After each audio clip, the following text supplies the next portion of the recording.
Hola a todos, nuevamente mi nombre es Edwin Acho. Vamos a continuar con el segmento de endocrinología con el tema de diabetes.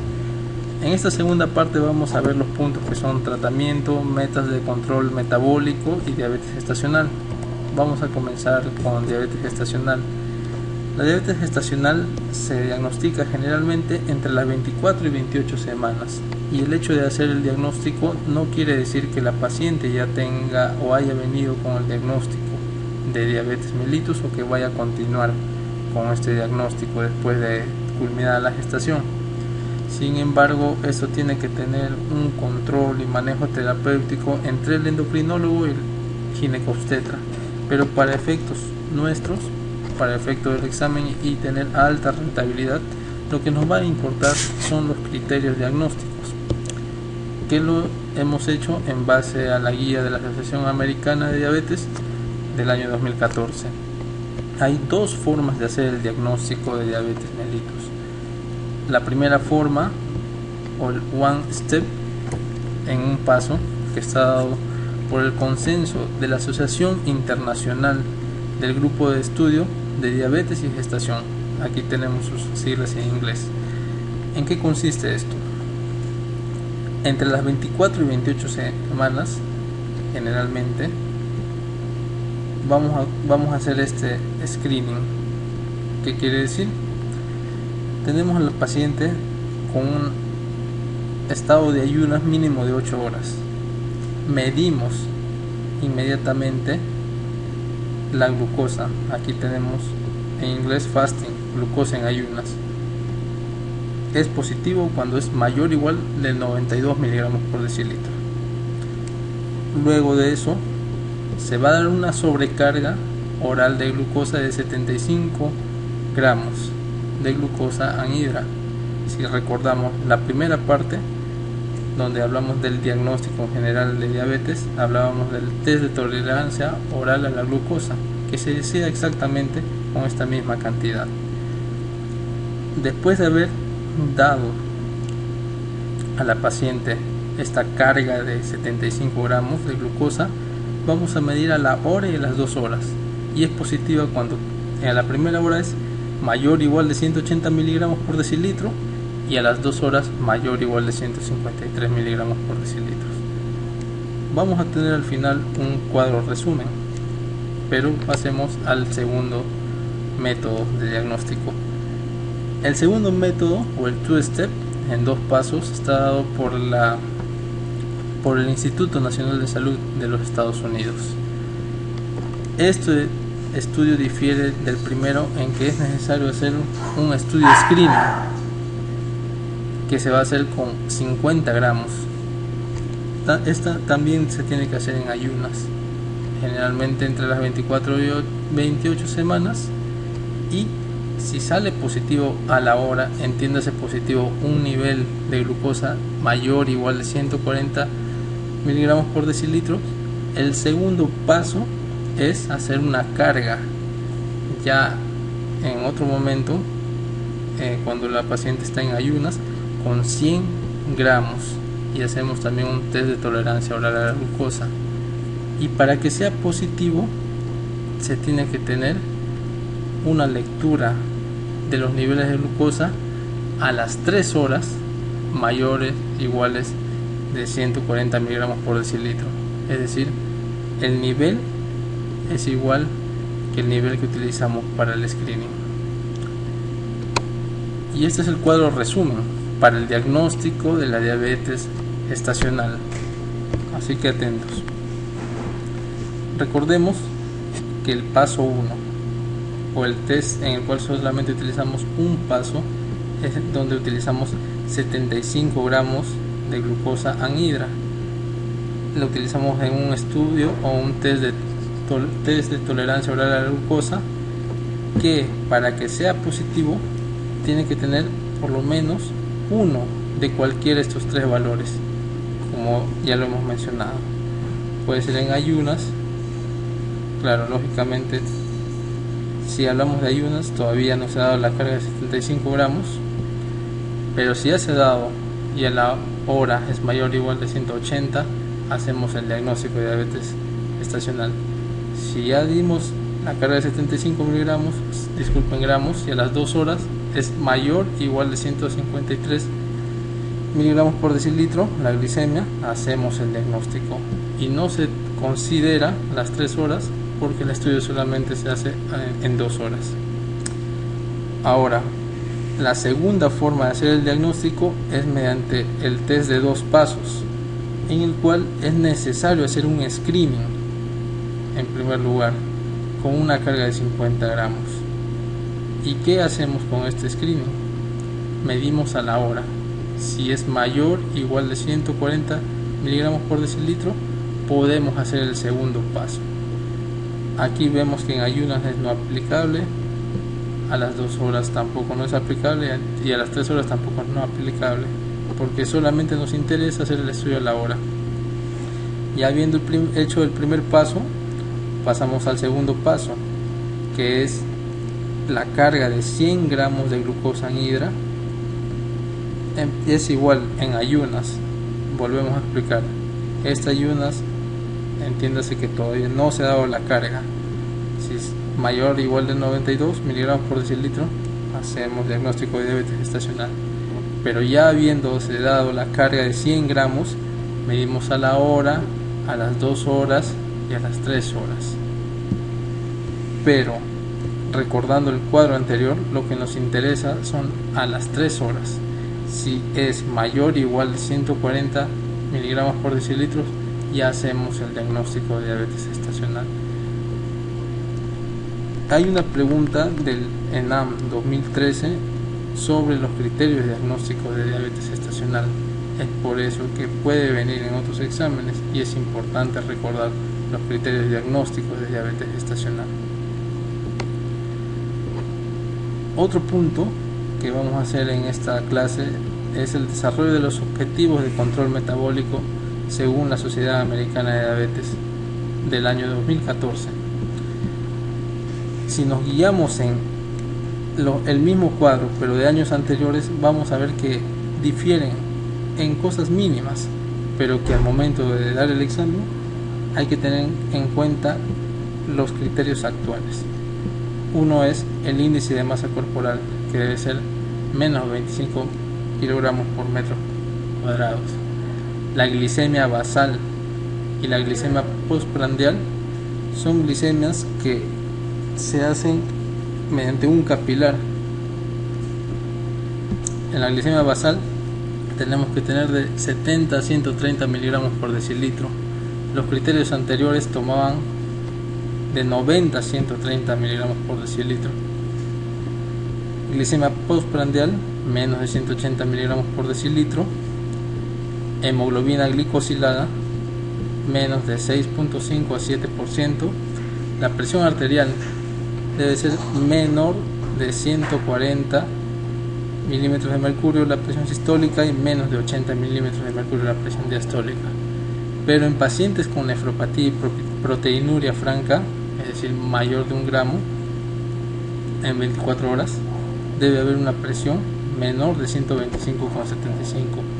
milímetros de mercurio. El colesterol LDL debe ser menor de 100 miligramos por decilitro. Hay que tener especial atención en este punto, porque así ha sido preguntado muchas veces. Pero si hay un diagnóstico de una enfermedad cardiovascular ya establecida, el colesterol LDL debe ser menor de 70 miligramos por decilitros. Los triglicéridos menor de 150 miligramos por decilitros. Esto tampoco ha cambiado, ni el colesterol no ha cambiado con respecto a los últimos criterios. Y el colesterol HDL debe ser mayor de 40 miligramos por decilitro en el hombre o mayor de 50 miligramos por decilitro en mujeres. Esto es básicamente memorístico, pero es necesario para el desarrollo de los exámenes y también para nuestra práctica clínica diaria. El tratamiento en general de la diabetes, tanto de la diabetes mellitus tipo 1, tipo 2, de cualquier tipo de diabetes, como ya hemos visto, se va a basar en la unión y el uso en determinadas circunstancias de cada uno de estos puntos. Primero son las medidas higiénico-dietéticas, que están compuestas básicamente por un plan de alimentación, es decir, una dieta adecuada y personalizada, y actividad física.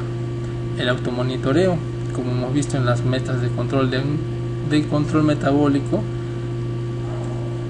Repasemos, tenemos aquí estas dos, la glicemia basal y la glicemia postprandial.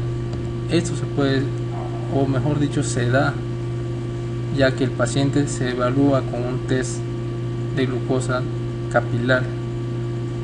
Educación, para que el paciente pueda seguir su plan de alimentación, su rutina diaria de ejercicios, y sepa también reconocer cuáles son las complicaciones, ya sea agudas o crónicas, las complicaciones que vamos a estudiarlas en las otras partes del tema.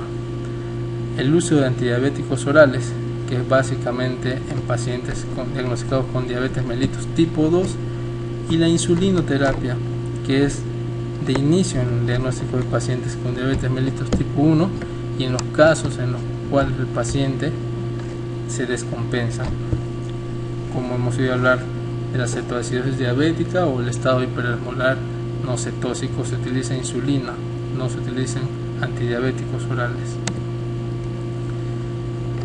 Para efectos del examen, repetimos, tenemos que saber puntos claros y claves, y uno es el uso de los antidiabéticos orales. Características generales: no he llegado a encontrar una mnemotecnia, así que es cuestión de práctica, y a medida que repitamos esto nos van a ir quedando, a medida que revisemos las preguntas se van a ir quedando en nuestra memoria.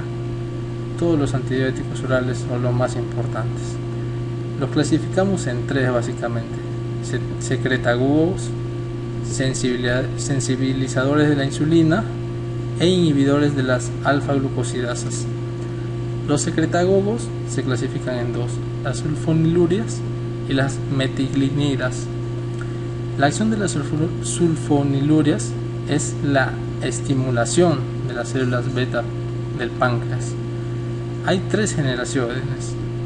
Dentro de la primera generación tenemos un medicamento que es la clorpropamida, que ya no se utiliza porque tenía muchos efectos adversos, y el principal era es la hipoglicemia. Sin embargo, también ha sido preguntada en algún momento.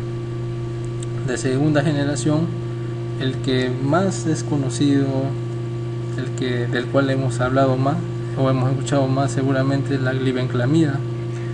Y tenemos acá uno que es la glimepirida, que es una sulfoniluria de última generación. Las indicaciones son básicamente pacientes con diabetes mellitus tipo 2, y no se utiliza en pacientes con diabetes mellitus tipo 1, porque si estimulan las células beta, y recordamos la fisiopatología de la diabetes mellitus tipo 1, donde hay una destrucción de las células beta, entonces no va a haber un efecto. No se utiliza tampoco en el embarazo. Vemos que los antidiabéticos orales están prácticamente todos contraindicados en el embarazo.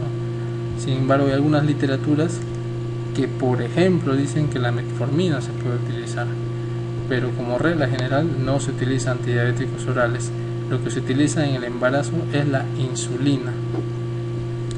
El otro grupo de secretagogos es las metiglinidas, y como su propio nombre dice, secretar, es decir, estimular a las células beta del páncreas, de los islotes de Langerhans.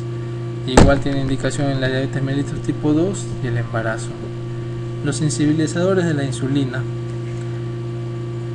Este grupo también ha sido muy preguntado. Se clasifica en dos: las biguanidas y las tiazolidinonas.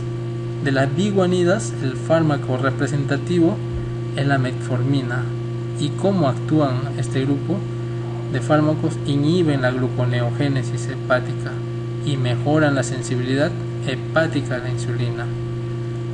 Recuerden, biguanidas actúan a nivel hepático, mejorando la sensibilidad, y es el fármaco de elección en la diabetes mellitus tipo 2. Y básicamente, cuando nos pregunten paciente diabético obeso, vamos a utilizar metformina. Como regla general, no se utiliza en el embarazo, pero hay literaturas que dicen que sí se podría utilizar. El otro grupo son las tiazolidinonas. ¿Qué es lo que hacen? Mejoran la sensibilidad, al igual que las biguanidas, pero no es a nivel hepático, es a nivel de músculo y tejido graso. Y acá tenemos algunos ejemplos: la rosiglitazona y la pioglitazona, de igual manera contraindicados en el embarazo. Y los inhibidores de la alfa-glucosidasas, que retrasan la absorción de los hidratos de carbono mediante diversos mecanismos. Uno es inhibiendo las sucarasas, las lactasas, enzimas que se utilizan para la absorción de los carbohidratos. Y unos ejemplos son la carbosa y el miglitol. Son varios fármacos, pero tenemos que tener en cuenta que los más preguntados han sido este grupo: los sensibilizadores de la insulina. Dentro de estos el más preguntado ha sido las biguanidas, y el fármaco representativo, la metformina. ¿Y por qué no va a ser preguntado o muy preguntado si es el fármaco de elección de la diabetes mellitus tipo 2? El otro grupo farmacológico a emplear en los pacientes con diabetes mellitus es la insulina. En la primera clase hemos visto la formación de la insulina, la importancia de la insulina en la fisiología de los carbohidratos. Y es así que para la terapéutica de la diabetes mellitus se ha creado artificialmente varios tipos de insulina, de origen humano, de origen animal, que prácticamente ya no se utiliza, y se utiliza insulinas recombinantes, es decir, hechas bajo ingeniería genética. Para efectos del examen nos importa clasificar a la insulina de acuerdo a su tiempo de acción. Aquí clasificamos en ultra rápida, rápida, intermedia y lenta. Dentro del grupo de las insulinas ultra rápidas tenemos a la insulina lispro, aspártica y la glulicina. El inicio es de 10 a 15 minutos y el pico es de 1 a 2 horas. El pico máximo, pero el efecto total tiene una duración más o menos de 4 a 6 horas. De este grupo de insulinas, el segundo grupo, que es la insulina rápida, regular o cristalina también llamada, es tal vez la de mayor importancia clínica en los servicios de emergencia. ¿Por qué? Porque es la que actúa más rápido, y sabemos que en los casos de emergencia la insulina es el fármaco de elección en los pacientes con diagnóstico de diabetes mellitus, y también ha sido preguntada.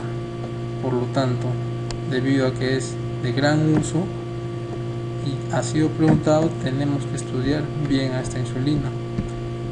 Básicamente saber bien el inicio, que es de 30 a 60 minutos, el pico, que es de 2 a 4 horas, y la duración de 6 a 8 horas. Es decir, si estamos en un servicio de emergencia, sabemos en qué momento va a empezar aproximadamente a actuar esta insulina, y cuánto me va a durar, y al cuánto tiempo va a ser su pico de acción. 2 horas mínimo.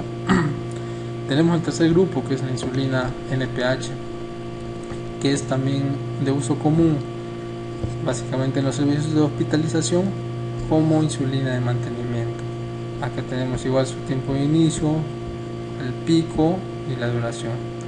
Y la insulina de acción lenta, que están representadas por la insulina de Temir y Clargina. ¿Cuál es la característica? Es que no presentan pico de acción y tienen una curva básicamente continua, pero sí tienen un tiempo de inicio y una duración. Algunas características especiales de la insulina. Un efecto adverso común es la lipodistrofia, que es por alteración del tejido graso y se da en las zonas de aplicación de la insulina, como puede ser el abdomen, los glúteos.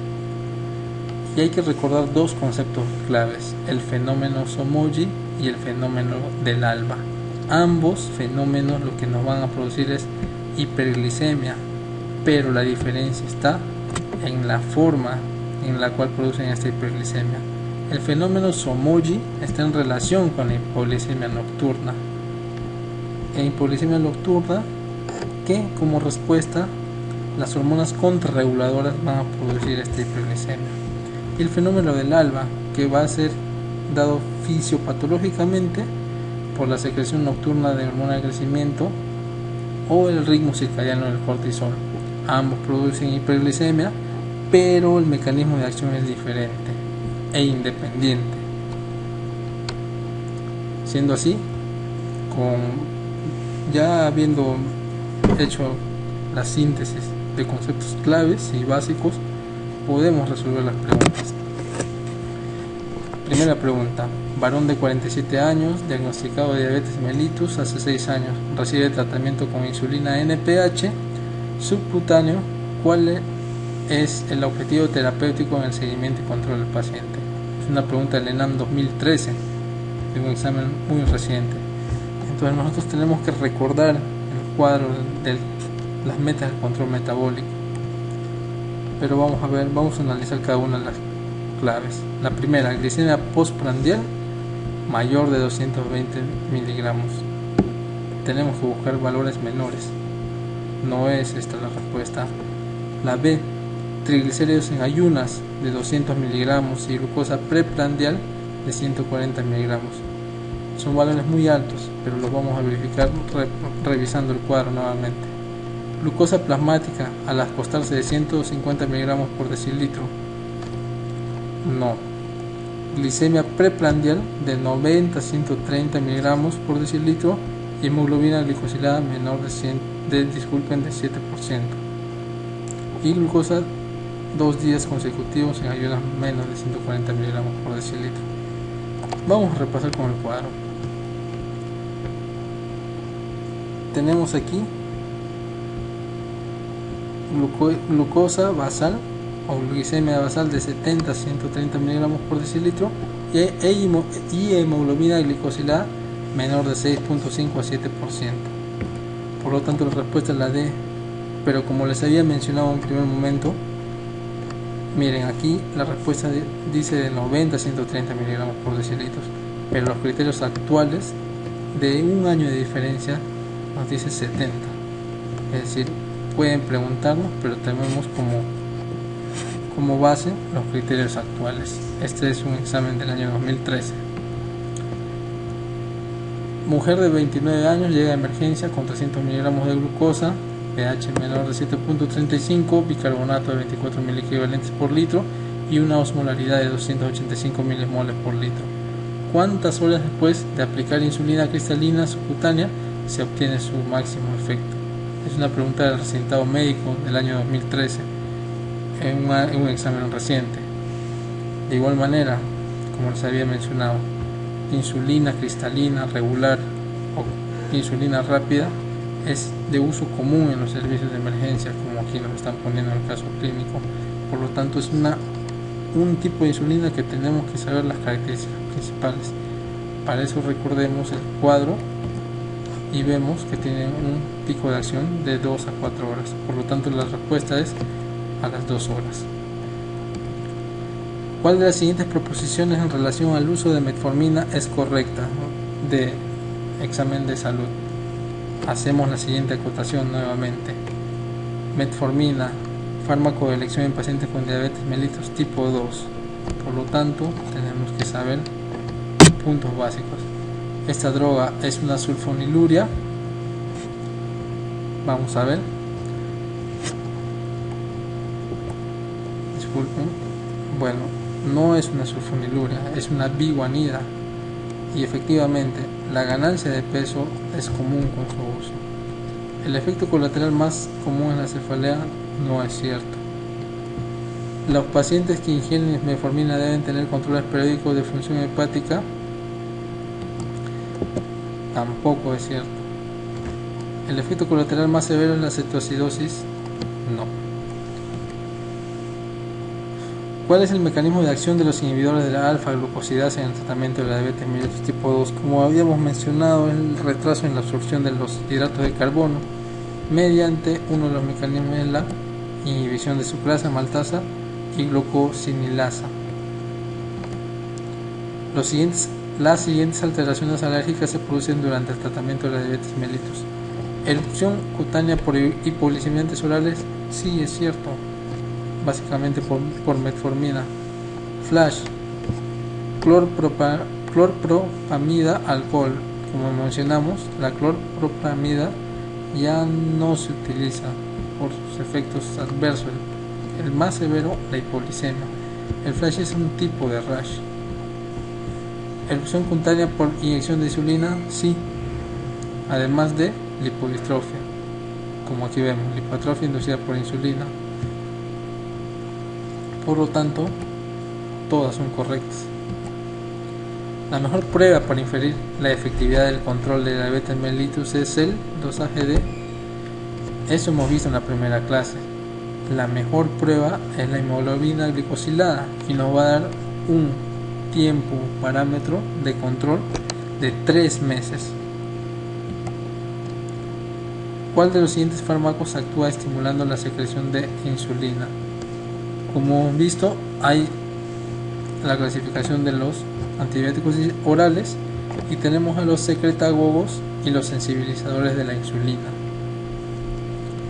La pregunta nos dice ¿cuál actúa estimulando la secreción de insulina? Es decir, nos pregunta un secretagogo y tenemos fármacos como la glibenclamida, gliquidona, glimepirida dentro de este grupo de sulfonilureas y las metiglinidas como la repaglinida y nateglinida. Por lo tanto, la respuesta es la repaglinida. La metformina es un fármaco muy útil en el tratamiento de la diabetes mellitus. Si usted lo utiliza, debe conocer cuál de las siguientes afirmaciones no es correcta.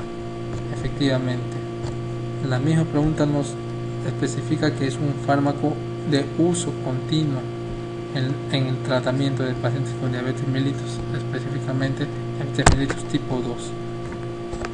Por lo tanto, hay que conocerlo. Se indica especialmente en los diabéticos tipo 2 obesos. Cierto, es el fármaco de elección. Puede producir molestias gastrointestinales. Cierto. El riesgo de hipoglicemia secundaria es excepcional. Cierto. La acidosis láctica es excepcional. Cierto. Y lo puede utilizar en pacientes con hepatopatías activas. Recordemos que la metformina actúa sensibilizando a nivel del hígado. Por lo tanto, no puede ser utilizado en pacientes con hepatopatías activas. ¿Cuál es el mecanismo de acción de los inhibidores alfa-glucosidasa en el tratamiento de la diabetes mellitus? Se repite la pregunta, que es la B, ¿no? La inhibición de sucrasa, maltasa y glucosinilasa. La mejor prueba para inferir la efectividad del control de la diabetes mellitus es el dosaje de hemoglobina glicosilada. Y por último, ¿cuál de las siguientes aseveraciones le parece correcta? Cuando estábamos hablando del uso de insulina, mencionamos también dos efectos, el efecto Somogyi y el efecto del ALBA, que ambos van a producir hiperglicemia, pero lo que difiere es el mecanismo de acción.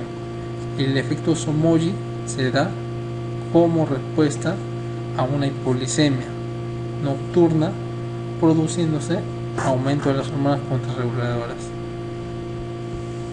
Aquí vemos la primera opción. El efecto Somogyi consiste en hiperglicemia de rebote tras hipoglicemia. Eso es correcto. Por lo tanto, es la respuesta.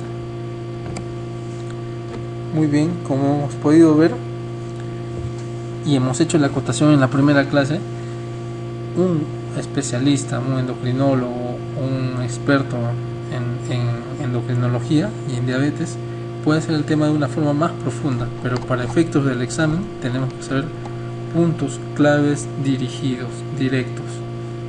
Entonces, lo que nosotros buscamos es alta rentabilidad. Eso es lo que tratamos de hacer con el desarrollo de estos temas. Nos vemos en la siguiente clase, que también es complemento del estudio de diabetes mellitus. Gracias.